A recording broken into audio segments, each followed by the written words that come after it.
TikTok comeback lewat Tokopedia GoTo dan muncullah banyak pertanyaan. Di antaranya, apa value aksi korporasi ini? Bagaimana sistem pembayaran di balik transaksi konsumen dan bagaimana cybersecurity-nya? Berikut ulasan Kompas Bisnis dengan praktisi IT dan penjual di TikTok. Secara bisnis kan ketika kita melakukan aksi korporasi, kita mau, saya mau bermitra dengan misalnya GoTo. Menurut saya Pak ada dua hal kan, yang dilihat adalah profit dan satu adalah benefit. Kalau kita hanya cuma dapat benefit, nggak mungkin tuh kita deal seperti itu. Apakah ini artinya memang GoTo, Tokopedia memberikan profit dan benefit itu untuk TikTok? Iya, itu kelihatannya pasti seperti itu. Jadi dengan adanya masuk ke pasar Indonesia itu kan opportunity-nya besar sekali. Pasti nanti akan terjadi pembagian profit segala macam di situ. Nah, kemudian TikTok itu kan juga menambah berkontribusi di bidang pendanaan yang lebih dan sebagainya kayak gitu. Iya, lebih kuat secara pendanaannya juga ya.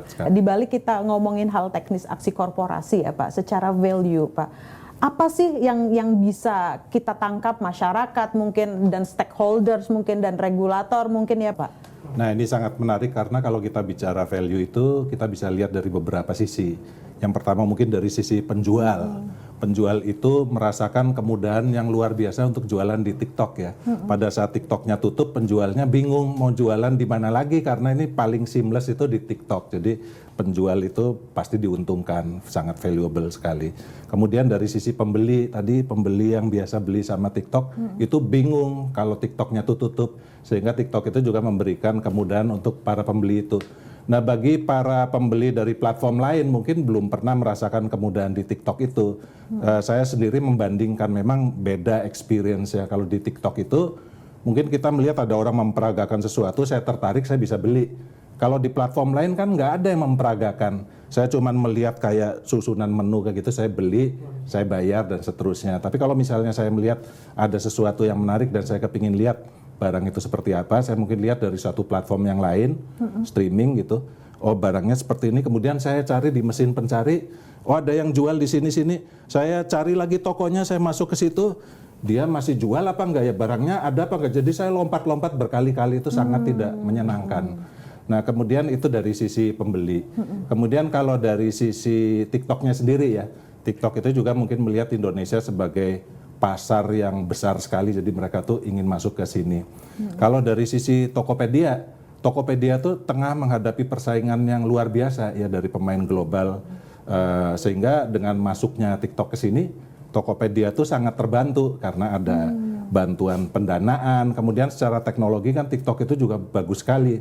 Nah, kemudian kalau dari sisi pemerintah, ini sebetulnya pemerintah tuh melihat ini adalah opportunity untuk mendorong usaha kecil, UMKM kayak gitu. Sebenarnya apa yang dilarang oleh Permendak? Netizen kita atau customer atau masyarakat kita riuh bahwa sosial media itu nggak bisa buat jualan.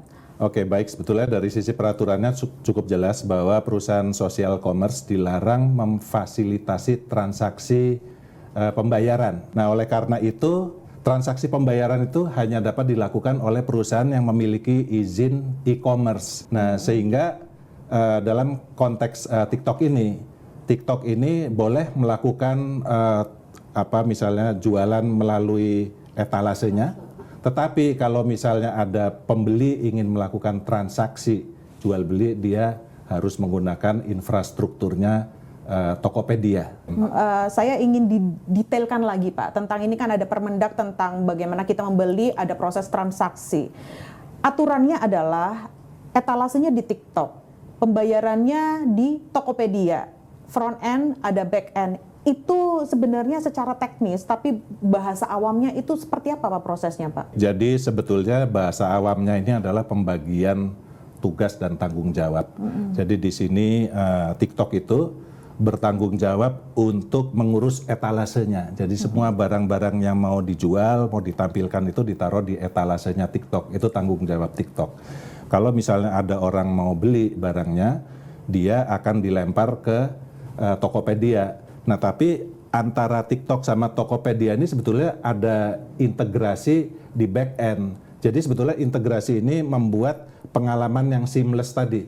Pengalaman yang seamless, tetapi sebetulnya itu ada pemisahan yang jelas antara yang dilakukan sama TikTok sama Tokopedia berbeda. Jadi kalau misalnya saya membeli barang, saya masuk ke sistemnya TikTok, tetapi begitu mau bayar, saya dilempar ke Tokopedia, tetapi karena terjadi di back end, itu tidak kelihatan. Ini contohnya adalah, jadi misalnya saya beli barang tadi di department store. Saya beli department store, kemudian saya mau bayar barang itu.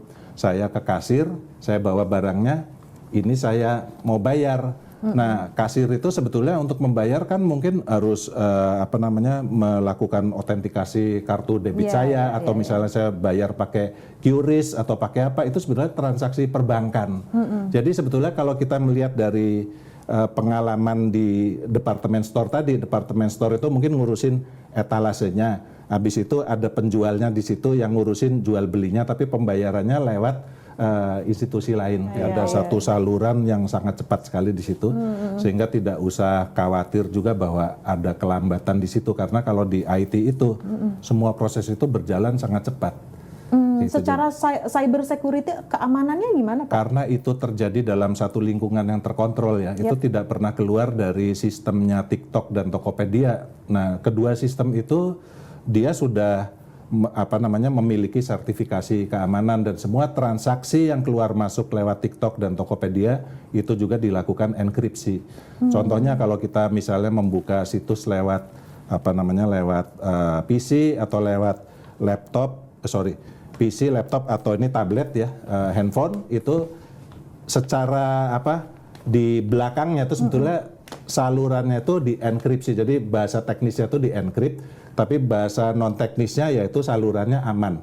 Kalau kita mau melihat lebih detail lagi, itu kalau pakai PC kelihatan HTTPS. Jadi HTTPS itu adalah secure. HTTPS semua komunikasinya diamankan di situ.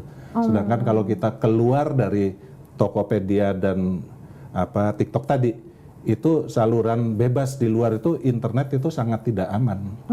Namira, ini giliran ke pelakunya nih. Ini udah dijelasin proses transaksi, cara pembayaran, kamu experience kamu dengan pembeli kamu ketika proses check out ya, itu gimana? Platform ini tuh kita tuh bahkan nggak kelihatan, bener-bener nggak kelihatan. Kita mau check out, ya bayarnya mungkin emang udah back end-nya Tokopedia, tapi kita nggak kelihatan, kita kayak di satu platform aja gitu. Inilah yang maksudnya salah satu kelebihan dari TikTok gitu kan, bahwa seamless gitu, belinya tuh gampang gitu. Makanya orang mau beli di TikTok tuh gampang. Ibu-ibu yang nggak pernah beli online tuh di TikTok karena gampangnya itu tadi. Gitu sih. Jadi kalau dari aku belum ada sih kayak masalah-masalah yang material. Mungkin waktu perpindahan awal banget ya adalah ya salah-salah sedikit gitu ya. Maksudnya tiba-tiba di keranjangnya nggak muncul atau apa gitu ya, tapi nggak material lah gitu. Terakhir, harapan kamu setelah TikTok comeback, kamu takut nggak kalau misalnya ternyata TikTok ada Tokopedia makin kuat, artinya banyak reseller baru kayak gitu, itu saingan buat kamu nggak? ya namanya persaingan itu akan selalu ada sih. Kitanya aja harus pinter-pinteran inovasi. Apalagi sekarang tuh ya, maksudnya TikTok dan Tokopedia kemarin itu relaunch dengan campaign-nya dia beli lokal. Ini sebenarnya bermanfaat banget sih buat kita semua gitu ya, UMKM lokal yang emang mau maju. Kita tuh sekarang lagi dikasih exposure nih sebagai produk-produk lokal. Jadi kita harus pinter-pinteran bersaing gitu. Ya, maksudnya pinter-pinteran kita bikin baju yang bagus biar kita nggak kalah saing juga sama produk-produk yang ada di luar sana.